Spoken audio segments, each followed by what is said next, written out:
Halo semua, perkenalkan kami dari kelompok 5 mata kuliah psikopatologi. Pada video ini kami akan membagi sedikit informasi tentang karakter Strange and Virtue, di mana di dalam materi ini yang akan kami bahas adalah tentang gratitude dan forgiveness. Selamat menyaksikan.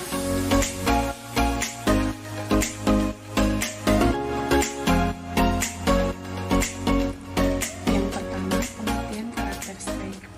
Karakter strength atau kekuatan karakter merupakan unsur psikologis yang membentuk kebajikan. Karakter yang baik adalah kualitas individu yang menjadikan individu tersebut baik secara moral. Kekuatan karakter adalah karakter baik yang mengarahkan individu untuk mencapai kebajikan atau sifat positif yang tercermin dalam pikiran, perasaan, dan perilaku. Dapat diartikan bahwa setiap kebajikan terbentuk dari beberapa kekuatan karakter. Yang kedua, pengertian virtue dalam konteks perbedaan dengan karakter strength. Kebajikan atau virtue adalah karakteristik inti yang ditelusuri dan dihargai oleh filsuf moral dan pemikir agama. Berdasarkan catatan sejarah, keenam kebajikan ini sudah ada dan dipelajari sejak dulu. Kebajikan bersifat universal dan ada di dalam setiap budaya, akan tetapi setiap budaya akan memaknai kebajikan yang ada dengan cara pandang yang berbeda.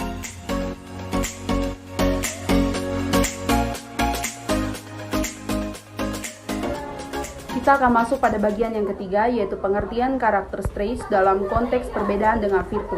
Kekuatan karakter atau karakter Strange adalah bagian dari psikis yang berisi proses atau mekanisme psikologi yang mendefinisikan kebajikan atau virtue, atau dengan kata lain yang membentuk jalan dalam menampilkan kebajikan atau virtue. Kekuatan karakter atau karakter Strange berisi trait positif atau sikap positif yang terdapat dalam diri individu.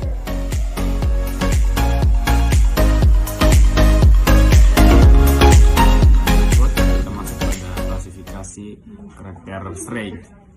Di sini ada beberapa poin. Yang pertama kita masuk pada kearifan dan pengetahuan. Nah, di sini ada beberapa poin. Yang pertama ada kreativitas, ada keingintahuan, ada keterbukaan pikiran, terus ada juga kecintaan belajar dan perspektif. Poin berikut adalah keteguhan hati.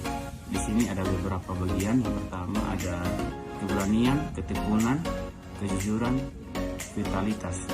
Terus poin berikutnya adalah kemanusiaan dan cinta kasih. Di sini ada beberapa bagian, 3 bagian, yaitu ada cinta, kebaikan hati, kecerdasan sosial. Terus poin berikutnya adalah keadilan. Dalam poin ini ada 3 bagian. Yang pertama keanggotaan dan dalam kelompok, terus keadilan dan persamaan, terus ada kepemimpinan. Yang berikut kita masuk pada kesederhanaan. Di sini ada 4 poin. Yang pertama adalah memaafkan, kerendahan hati, terus ada kebijaksanaan, terus regulasi diri. Yang terakhir adalah transendensi. Di sini ada 5 bagian. Yang pertama ada apresiasi terhadap keindahan dan kesempurnaan, terus ada bersyukur, ada harapan, ada humor, terus yang terakhir adalah spiritualitas.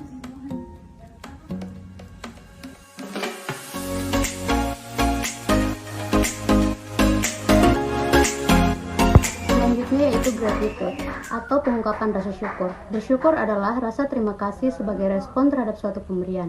Individu dengan streak of karakter ini dapat menyadari dan bersyukur atas segala hal yang telah terjadi dalam hidupnya, serta selalu menyempatkan waktu untuk mengucapkan rasa syukur.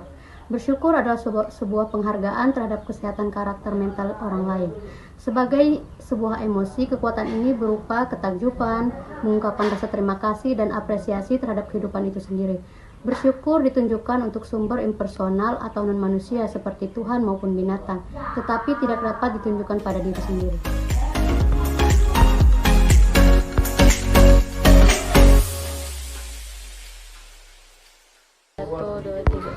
Contoh gratitude, contohnya dapat berupa mengucapkan terima kasih, terus yang kedua terima kasih banyak, yang ketiga aku berterima kasih kepadamu, yang keempat aku sangat menghargai kebaikanmu, yang kelima kamu sangat membantuku.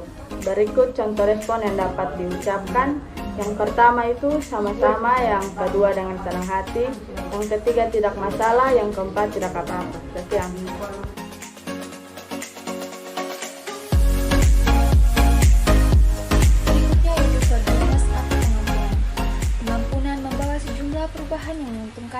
seseorang yang telah tersinggung atau disakiti oleh orang lain. Ketika orang memaafkan, motivasi atau kecenderungan mendasar mereka terhadap pelaku menjadi lebih positif, mulia, baik hati, dan kurang negatif balas dendam atau penghindaran. Satu-satunya kekuatan yang dapat menghentikan arus ingatan akan rasa sakit adalah pengakuan.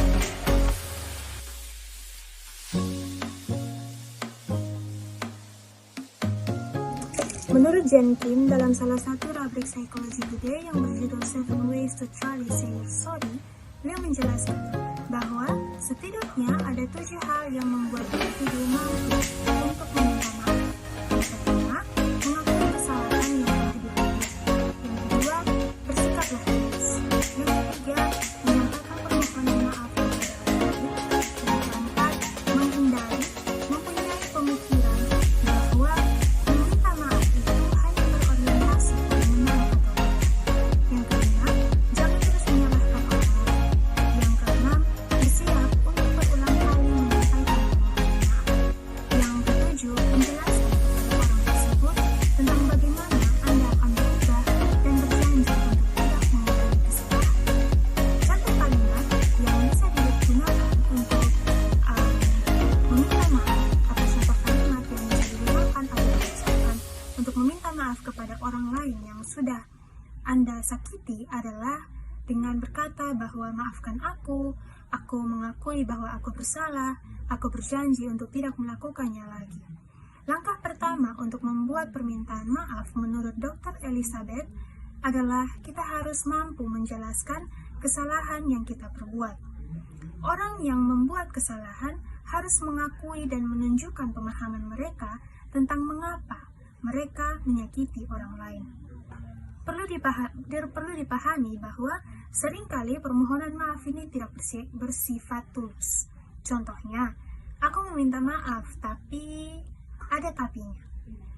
Permintaan maaf yang tulus dan rendah hati menurut terapis di New York City, menurut Kimberly Hersenson, dia menjelaskan bahwa permintaan maaf yang tulus itu tidak mencoba untuk membenarkan kesalahan.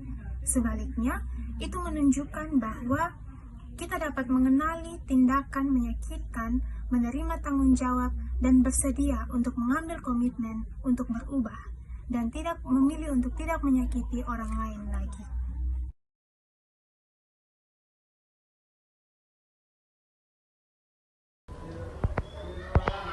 Kesimpulan dari materi ini, setiap individu membutuhkan identifikasi terhadap kekuatan dan kebajikan yang dimiliki dan digunakan di berbagai aspek kehidupan untuk dapat menghayati kebahagiaan. Kekuatan dan kebajikan merupakan karakter positif yang mampu menghasilkan perasaan positif dan gratifikasi. Kemauan dan usaha yang dilakukan individu dalam melakukan suatu kebajikan akan mendatangkan inspirasi. Peterson dan Seligman berpendapat bahwa karakter mencakup perbedaan individual yang bersifat stabil dan general, tetapi juga dapat berubah.